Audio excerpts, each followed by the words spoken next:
शांती आज 6/12/2024ची मुरली आहे. बापदादा मधुबनमधून. महावाक्य. गोड मुलांनो, तुम्ही आता पुरुषोत्तम संगम युगात आहात.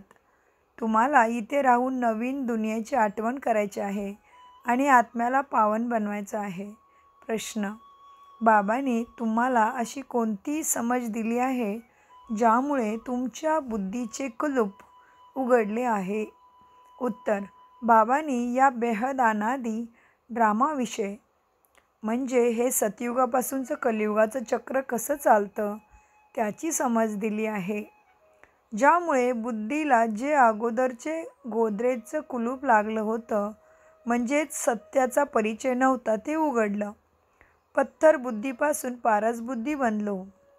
म्हणूनसाठी शिवबाबांना पारसनाथ सुद्धा म्हणतात. बाबांनी समज दिली आहे की या ड्रामामध्ये प्रत्येक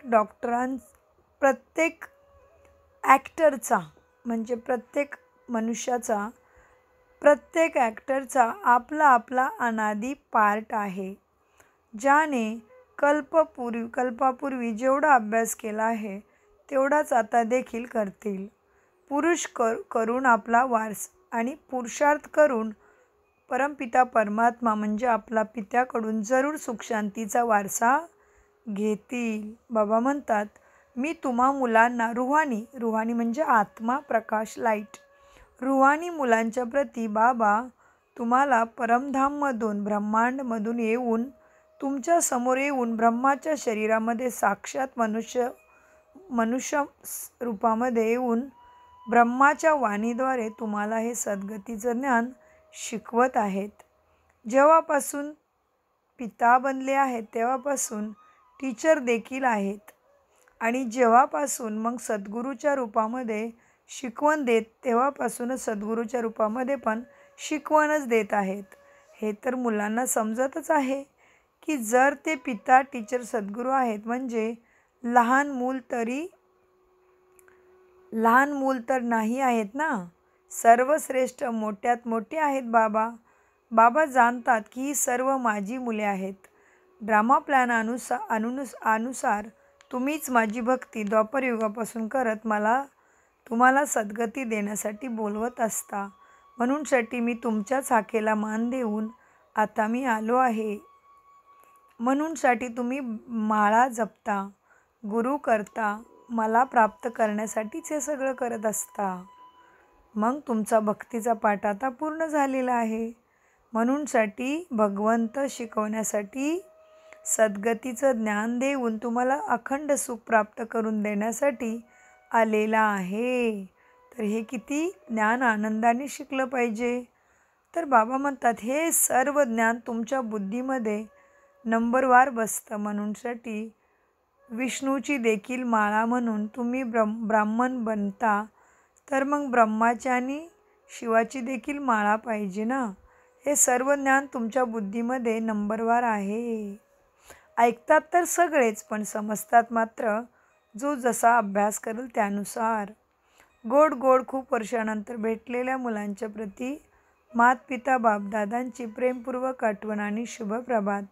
आत्मिक पित्यांचा आत्मिक मुलांना नमस्ते. आम्ही आत्मिक मुलांचा आत्मिक पित्यांना शुभप्रभात आणि नमस्ते. प्रेमपूर्वक आठवण. धारणेसाठी मुख्य सार. आठवणीच्या यात्रेद्वारे आत्मारूपी बॅटरी चार्ज करून सत्वप्रधान अवस्थेपर्यंत पोचायचं आहे. आता कसं आहे आपण तमोप्रधान, मग कुठे पोचायचे आपल्याला? सत्वप्रधान अवस्थेपर्यंत पोचायचे आहे. अशी कोणतीही चूक करायची नाही ज्यामुळे बॅटरी डिस्चार्ज होईल. 2. अतिप्रिय म्हणजे मुरब्बी. अतिप्रिय मूल बनण्याकरता बाबांच्या सोबत घरावर सुद्धा, घर म्हणजे परमधाम जिथून आपण आत्मा खाली आलेलो आहे धरतीवरती, तर बाबा सांगतात अतिप्रिय मूल बनण्यासाठी बाबांच्या सोबत घरावर सुद्धा प्रेम करायचं आहे. ज्ञान आणि योगामध्ये मस्त बनायचं आहे. बाबा जे समजावून सांगतात ते आपल्या भावांना देखील, आत्मा भावंडांना देखील समजून सांगायचं आहे आणि सगळी सुखी व्हावं यासाठी सगळ्यांना हे ज्ञान मनसा वाचा कर्मणाने देण्याची सेवा करायची आहे. वरदान. एका बाबांनाच आपला संसार बनवून सदैव एकाच्या आकर्षणामध्ये राहणारे कर्मबंधनमुक्त भव. वरदानाचा विस्तार. सदैव याच अनुभवामध्ये राहा की एक बाबा दुसरा ना कोई, बस एक बाबाच माझा संसार आहे. कारण आपण ज्याच्याबरोबर बुद्धी लावणार आहे त्याच्याकडून आपल्याला सुखशांती आणि शक्ती प्राप्त होत असते. तर बाबा सदाशिव, सदा सुखाचा सागर, प्रेमाचा सागर, त्याला वैद्यनाथ आणि पापकटेश्वर म्हणतात, त्यांना भूतनाथ म्हणतात.